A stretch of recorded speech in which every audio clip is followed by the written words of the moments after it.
This is a Chucky Beat production. What's up, guys? So today we are starting our day at a solid, well, I would know if my watch was charged, at a solid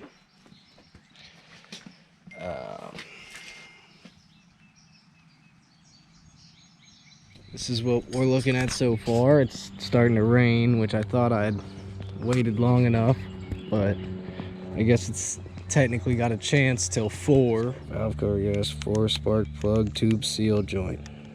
Cool. Looks like we won't even have to mess with that guy. We'll just push it out of the way. This comes right off, and then there's just these hoses. Actually, that's all connected to the hard wiring harness there that we saw yesterday, so that'll actually move really easy. That's 3 bolts. So other than that, it's just the outer, let's see, 2, 4, 6, 8, 10, maybe 11, 12 bolts. We'll get to work on that. As always, just in case we have to disconnect any sensors or mess with anything that we don't think we're going to have to, we're going to disconnect the battery. And like I said, as always, you want to do that just to make sure you don't throw any codes or mess anything up. So the next thing we're going to do is 1, 2, 3 bolts. Pull that guy off, pop all of these guys off, and pull them out and wrap them in a dry paper towel. So maybe 14 around the outside after we get that done. Okay, so the rain's backed off a little bit now. Just in time for us to pull the cover off, which is good. Means no extra crap is gonna fall down in there. I mean, it's not a very clean motor, so. But here's where we're at now. So basically, just as a little added bit of protection, I like to take my magnet and individually, once I've made sure they're all off, I individually pull out every bolt and put it in my bowl, just so that nothing can get lost. And if you're wondering the pattern in which we remove these, there's no set pattern. I looked and looked and looked. There's no set torque pattern. There's no set torque removal, or there's no set removal pattern. So what we did is we started on the inside. So we went here, here, right? And then here, here, here, here, here, here. And then there's 2 on the side here, which I had to pull out as soon as I loosened, just to make sure they didn't get lost. And then there's 2 on this side here. So it kind of worked out pretty evenly. Yeah, so next thing's next. Pull all these bolts out.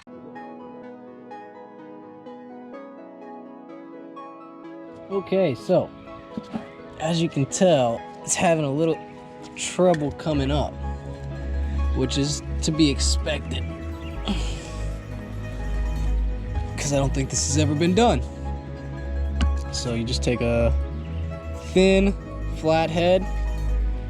Not too thin, because if it's blade-like, it's got to be flat on the end. Because if it's blade-like, then you don't want to mark up any of the mating surfaces on the head.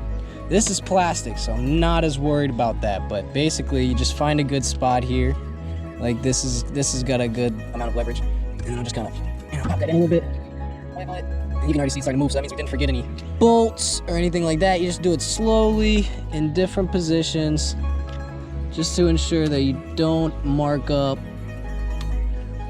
that mating surface. And that's what we're gonna be cleaning next.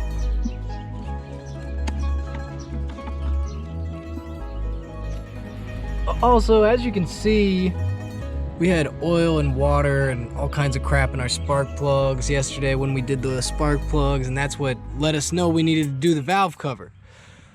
Now that we've got everything we need, we're going to do it the correct way. What you should use is dielectric grease. It keeps water out, gets a good seal between any rubber gasket and anything that you would ever have electric current running through. Alrighty, so we've covered the inside of the head, just so we don't get any metal shavings down there. We've got some emery cloth here. We're going to need more than that, but we got more, so no worries. And what we're gonna do is we're just lightly gonna go outwards till we can get all of this grime off here. So it'll be This stuff's great. I mean, it works in no time. It just takes a couple wipes, and you can see it's already starting to get a finish there.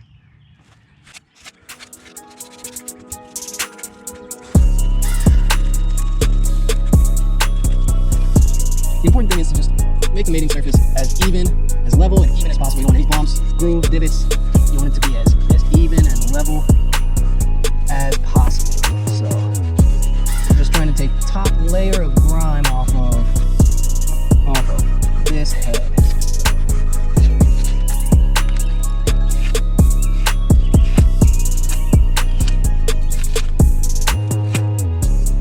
So as long as you're coming outwards, no grime or shavings or anything should fall into the head. Make sure to do it evenly. Put some RTV on these lows. All the RTV off, all the gunk.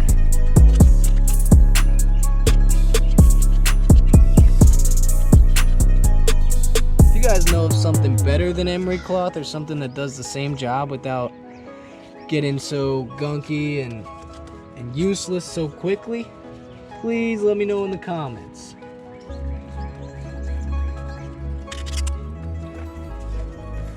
I'm ripping small pieces for a few reasons. One, I'm broke and it saves cloth. Two, it's easier to fit in a small space like the backside of this. Put some cleaner on our valve cover. We've got our mating surface, nice and clean, no grime, no RTV. Well, we're gonna clean that off the rest of the way. Then we're gonna put our RTV on the sides to hold our gasket in, and then we'll plop her down, start torquing. Okay, so this thing is as clean as it is going to get. Much better, right? Okay. At least now I'm not worried about touching it. Okay, so next thing's next. Put a thin line of RTV here and here. And then we'll throw the gasket in there. We should also prep our, we should also prep our ignition coils while we can, while it's not on a time limit, because as soon as we put that RTV on there, we're on a time limit. You know what I mean? It's gonna dry. So best thing to do, in my opinion, is to get everything ready and then throw it all in together. So that's what we'll do. So when you're repairing a vehicle that's never been taken apart before, you expect things to be brittle. But I mean, these rubber grommets, I mean, you saw it. It was just whole. They're practically plastic. They're so, I mean, brittle. They're so stiff. They're that stiff. Here's one that I just pulled off. Of course, it broke as well, but I tried to get it in one piece, show you guys, and I barely got it. I mean, it is that brittle. So we got our handy dandy 3-pound hammer. Angle that. Give her a tap. Yeah, that's how we practice it. Give her a tap. That was a little difficult. Alright, so that's what we've got to do now. And just like that, they're all out. So, I mean, they are brittle. So now we're just wiping these guys out. And now what we're gonna do is we just reinstall. Make sure it's all clean. So we just reinstall these guys. Just a little bit. So definitely want it to go in as even as possible. And we'll blow this out again before installing. Actually, we'll blow it out again right now. Run over to the compressor.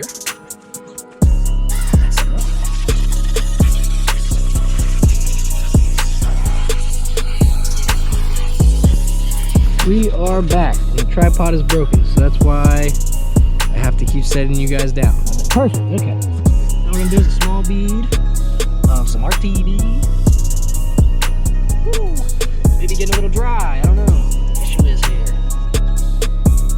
Not winning any beauty pageants.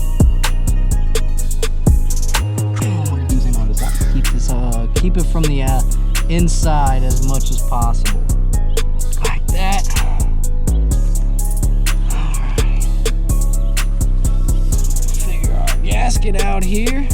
Now remember, we're on a time limit. At this point, it's drying.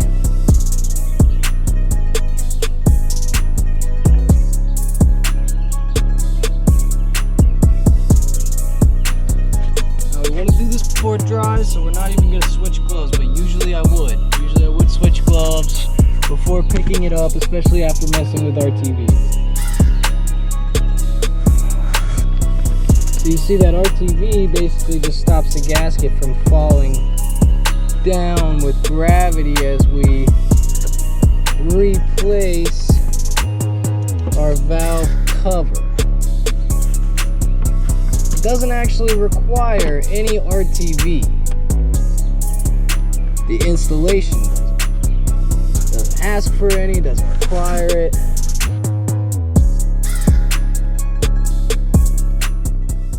The best way to do it is the inside out is what you want to do. You want to go from the inside and work your way out evenly.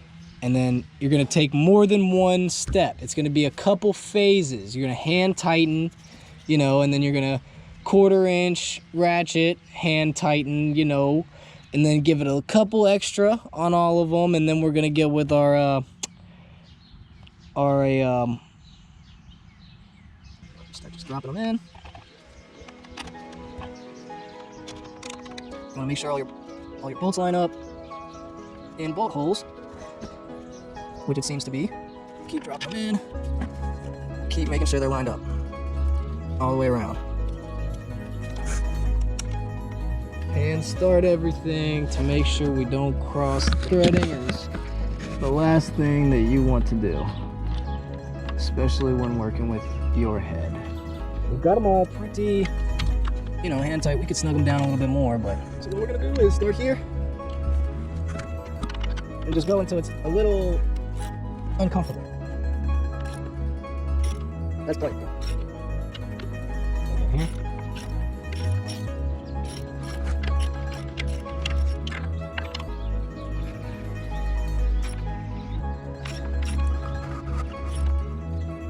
Okay. So we're just gonna double check now. So the center one, it had gained some more room from tightening the outer ones. So that's why we double check. Oh, missed one. Another reason we double check. Tightening that side, loosen this side. Didn't loosen it, it gave us more room. Snug, snug, triple checking, snug, snug, snug, snug. All right. We might as well tighten these in because I can't imagine that these go to the same torque spec as these. Because this is a plastic on plastic instead of plastic to metal. These I'm just gonna do a 1/4 turn past tight. So that's pretty tight. We're gonna do another 1/4 turn. All right, it's not. We're doing an 1/8 turn past tight. Tight. Alrighty. So now we've got everything snugged. It's time to swap over to our torque wrench. So after checking online, there's a lot of dispute on how much to torque these these valve cover bolts. Sorry, the metal sleeves that go through the plastic are torque inhibitors, and some people said to use 7, some people said to use 20. Figured cut it in half.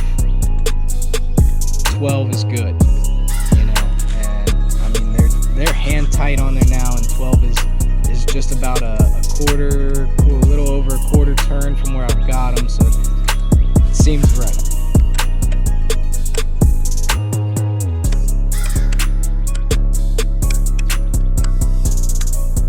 And as far as the math is involved, torque is equal to radius times force. As long as your extension doesn't have any flex and you're parallel with your head, you should be putting out the correct amount of torque for your torque wrench.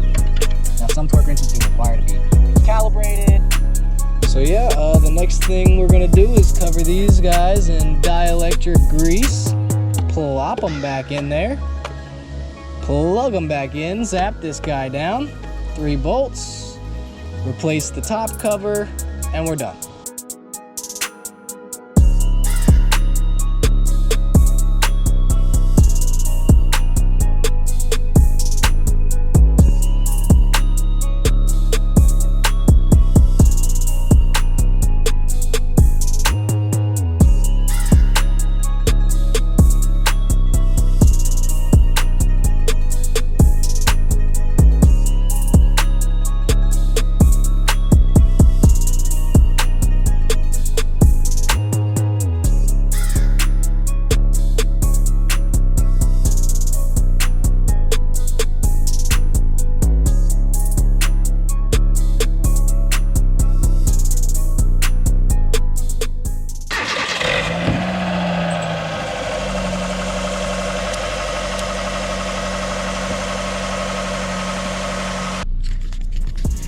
Alrighty folks, so we're on our way to meet the Ryans. It took a little longer than I had expected. They're probably already there waiting on me, which I don't like. It just makes me feel like a jerk for telling them one time and then not being anywhere close to that time.